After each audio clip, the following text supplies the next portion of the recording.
3-4 bulan nggak ada reaksi apa-apa, cuman ada perbaikan. Saya bisa mulai kencing, bisa mulai pup, tidur saya mulai enak. Nah, tubuh saya mulai enak. Setelah berapa lama? Setelah 3-4 bulan. Oke. Jadi ini memang kelihatannya pelan kerjanya, karena ini bukan obat ya, ini makanan. Ini makanan sehat. Jadi nggak ada side effect-nya sama sekali.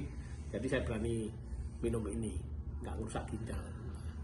Setelah 3-4 bulan saya baru mulai kencing, saya tidur enak, pup enak. Akhirnya saya teruskan sampai 5 bulan, 6 bulan, 7 bulan. Dari hasil tes darah saya itu kan ada kadar racun dalam tubuh ini kan, kreatin namanya, kreatin sama mineral urium. Itu masih tinggi. Jadi waktu setelah 7 bulan minum ini, itu dari kreatin saya 14 itu baru turun cuma 12, sedikit 12 ya. Jadi fungsi ginjal saya masih sekitar 5%. Awalnya 3%, naik aja sedikit. Tapi saya nggak putus asa karena badan saya merasa sehat. Warna kulit saya jadi cerah, merah gitu. Terus gatal-gatal ini mulai hilang. Saya terusin minum ini karena merasa sehat, terus minum. Akhirnya dari bulan ke bulan itu turun pelan-pelan tuh kreatin. Turun pelan-pelan. Karena itu turun pelan-pelan, makanya saya berani ngomong sama dokter. Dok, saya kan 4 kali cuci darah seminggu. Saya minta dikurangi.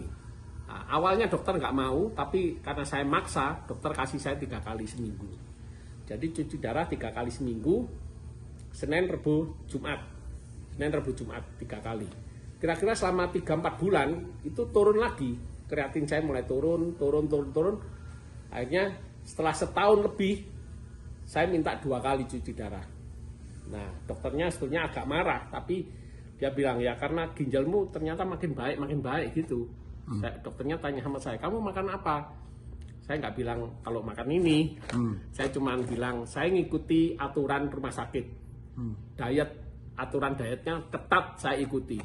Yaitu nggak makan garam, nggak makan gula. Udah, pokoknya saya makan sayur. Hijau-hijau itu banyak. Nah, dari situ kemudian saya dikurangi jadi 2 kali. Setelah setahun setengah lebih itu.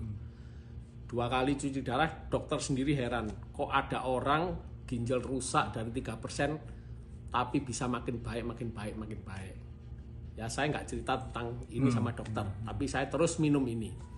Sampai satu saat, hampir 2 tahun, saya tetap ngotot, dok aku minta 1 kali. Tetap stabil ya sekali seterusnya. Tapi kalau naik kamu harus cuci darah 2 kali, bahkan 3 kali, bahkan 4 kali. Ini yang terjadi ke banyak orang. Kalau orang udah cuci darah sekali, makin parah bisa 2 kali, bisa 3 kali. Tapi saya terbalik, dari 4 kali bisa 3 kali, bisa 2 kali, bisa 1 kali.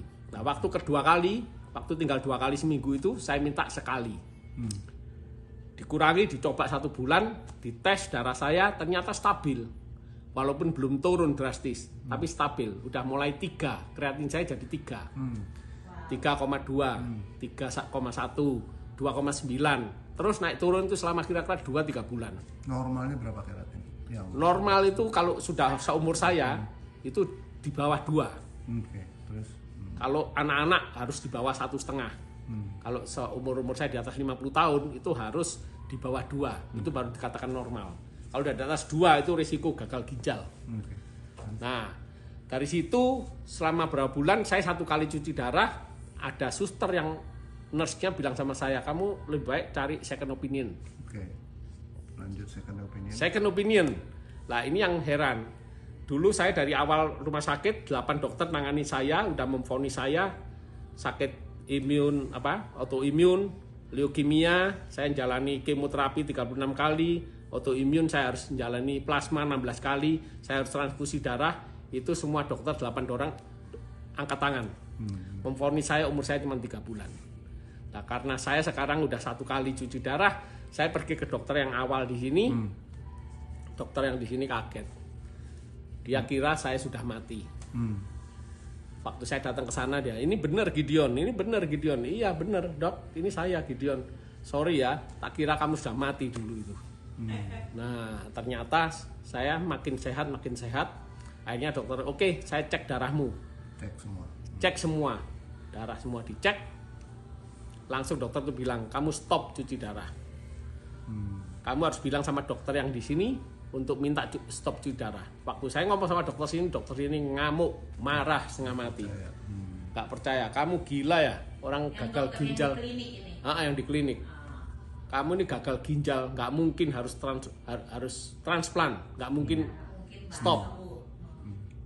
Ya toh, saya bilang sama dokter yang di sini, yang second opinion, dok saya sudah ngomong tapi nggak boleh. Tolak. Oke, saya yang telepon. Akhirnya dokter second opinion ini telepon ke dokter saya klinik, ngomong-ngomong nggak tahu di mana. Satu hari pas saya, Dia bilang sudah normal. iya yang dokter ini nggak tahu ngomong apa.